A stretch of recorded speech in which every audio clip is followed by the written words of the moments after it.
Bonjour, dans cette vidéo, je vais vous présenter une application qui permet de générer un labyrinthe et de trouver automatiquement le chemin le plus court entre deux points. Voici la structure de mon projet qui se trouve dans un dossier appelé Labyrinthe App. Chaque fichier a un rôle précis dans le fonctionnement de l'application. Tout d'abord, le fichier app.py est le fichier principal de l'application. Il permet de lancer le programme et de gérer l'interface graphique ainsi que les boutons. Le fichier labyrinthe.py contient les fonctions liées à la génération du labyrinthe et à la représentation de la grille. Le fichier requirements.txt contient la liste des bibliothèques nécessaires pour exécuter l'application. Alors, cette organisation permet de séparer la logique, l'interface et les algorithmes, ce qui rend le projet plus structuré, plus lisible et plus facile à faire évoluer. Maintenant, je vais passer à l'explication des principaux fichiers du code en commençant par le fichier app.py qui est le cœur de l'application.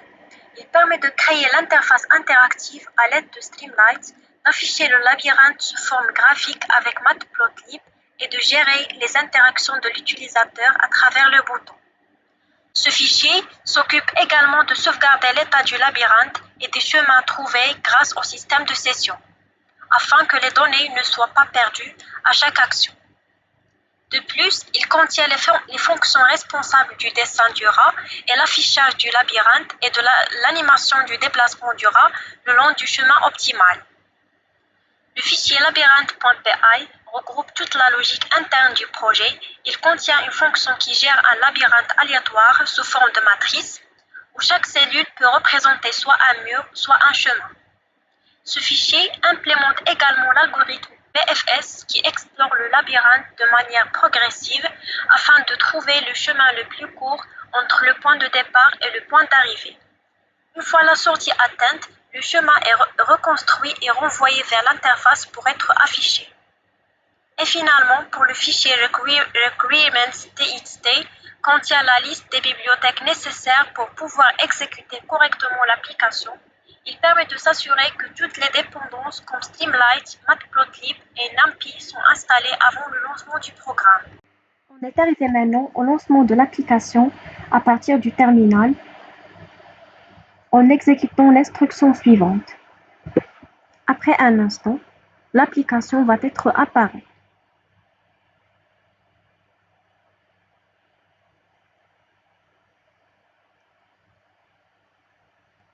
Donc voilà, l'interface apparaît.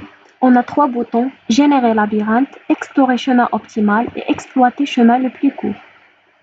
En cliquant sur générer labyrinthe, un labyrinthe aléatoire apparaît.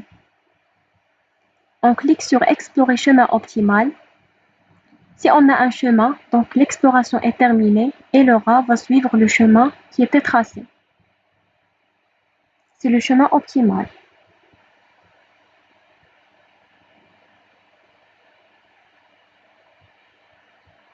On va faire un autre essai, toujours en cliquant sur générer labyrinthe, explorer chemin optimal, et voilà, c'est la même chose.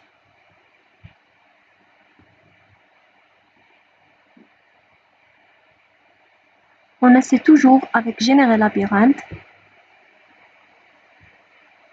Donc ici, si pas de chemin possible, donc l'interface ou bien l'application nous affiche aucun chemin possible dans ce labyrinthe. On est arrivé à la fin de la vidéo. Merci de l'avoir regardée. Si vous aimez ce type de projet en Python, pensez à vous abonner et à liker la vidéo. À bientôt.